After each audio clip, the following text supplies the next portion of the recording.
Welcome back to the Hoops Lounge, where the show is nasty as a Jerome Kersey dunk. My name is Marc Griffin, aka Montreal Marc. I'm joined by my partner in crime, Phil Boileau, Sporting Phil. Today we are talking Derrick Rose. Every rose has its thorn. Derrick Rose injured once again, another torn meniscus in his knee. Phil, what are your initial thoughts to this coming down last night?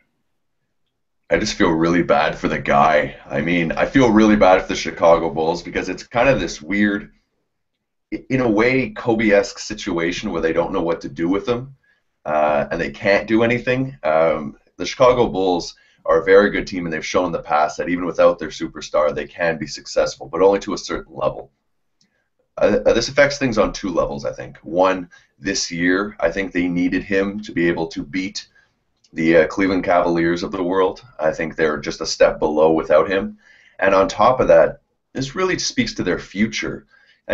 He was arguably their, up-and-coming guy. There's him and Mirotic, but everyone else, apart from that, is hitting their 30s or above. Jimmy Butler. Yeah, well, there's Jimmy Butler, but I feel Jimmy Butler and Kawhi Leonard are in that same kind of world where they're like a really good number two player on a team, but I don't know if I'd be happy with them being my number one player. I feel that this, in a weird way, unless they can deal with this through an injury exception for a salary or something, this could really cripple them going forward. I just think this was terrifying news, and you know what? He's been dealing with so many over his young career. It'll be interesting to see where he goes from this one and what decisions he chooses to take. Yeah, for me personally, I was in Spain this summer covering the World Cup, and I got to be with Team USA, and basically the mood, I would say, because I got to talk to Derrick a bit, and the mood was very professional and he wasn't happy. Let me put it that way. He was very just kind of in the zone of, I have to train and be the best I can. He's very locked in and loaded. And you could tell he had I asked him about the emotional toll, the physical toll, and he was basically just saying he trained as hard as he could. He had family support. He did everything he could to get to where he is now. And we were seeing this at midseason. He was playing, on consecutive nights. He was at points playing like an all-star. Like, he ripped into the Cavs after he didn't make the All-Star team. He had an MVP type performance. A couple weeks back, he beat Golden State at the buzzer in Golden State. We were seeing kind of excerpts of DRose of the past, so that's why it's kind of very tragic that way, because we felt like he was slowly becoming himself again. And now this third tear, I believe he's played 95 games in the last 4 years, so it's unprecedented. One question I have in my mind right now is, why would he want to come back again, not knowing that he may never be anywhere like the player he was before, and this could easily happen again? Well, I think the simple answer to that is he's young enough, and the opportunity will arise. Unless we hear differently, I think he will recover from this. Now, to your point, will he be the same player? I don't think so. Will he have the same impact? I don't think so. But he doesn't have to be still a contributing player in this league. If he comes back, this is all going to be based on salary at this point, because he's making superstar salary, but when he comes back, is he going to be a second or third best player on your team? I think he'll come back because of his love for the game, and he's put in too much work. But to your point, we have heard a lot of reports saying how he's held himself out in the past because he doesn't want to injure himself permanently and affect himself long term. And so I think that will have as much of a decision as anything else. He's made good money already, and there is money to be made. This is a business after all. But I don't think this is the last we've seen of Derrick Rose. Is this the last we've seen of Derrick Rose as a franchise player? That's the larger possibility.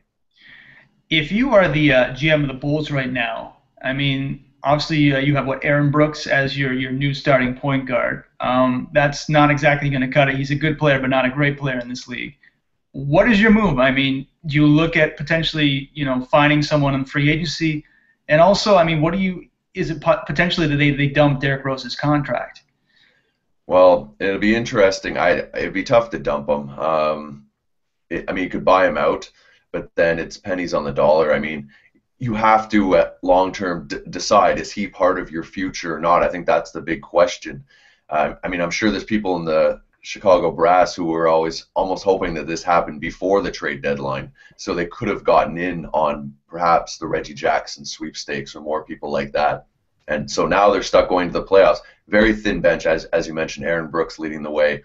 I don't know if that's enough. He's played well over his career, but he's more of a shooting point guard who can come off the bench and put in points. I don't see it as a great fit.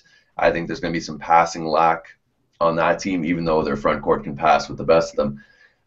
I just think long term, Chicago has to cut ties. I mean, at this point of his career, Derrick Rose needs to come back on a lesser contract to be a third or fourth best player on a team.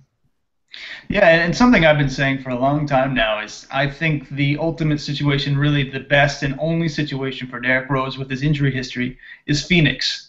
They have the best training staff in professional sports. Steve Nash with his degenerate back, they were able to let him play well into his late 30s. Grant Hill, who was ruled out as an NBA player, somehow became all NBA defensive team at age 37 or 38. Michael Redd, Shaq, a lot of guys came back in their 30s post-injuries and were able to have careers in Phoenix because of their miraculous training staff. I think that's really the only situation you could head it. Phil, if he was to leave basketball, which is a potential opportunity, what do you see him doing next? You know what? The call is always twofold when people leave basketball. You either stay in the world through broadcasting, through working for a team, or there's creating your own business ventures. And I think he goes that way.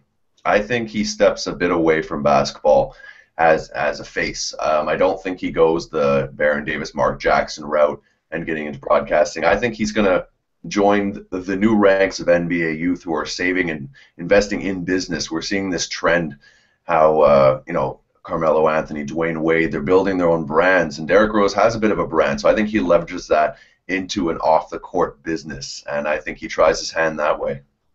Yeah, I mean, I have this feeling that it's kind of like a Greek tragedy, the story of the guy rolling the rock up the hill and he doesn't get all the way to the top, rolls back down, has to keep trying again over and over again. I think it's going to get to the point where he just says, you know what, I'm done, I'm finished, I'm not what I was before.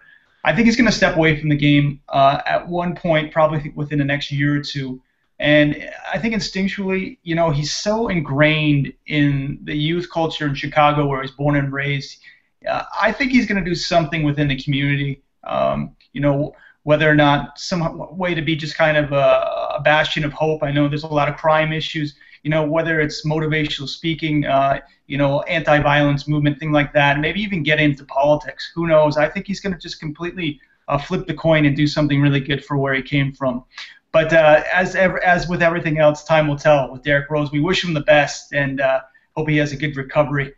So, Phil, coming up on this week on Hoops Lounge, we have all kinds of stuff, and I will throw it back to you to wrap up.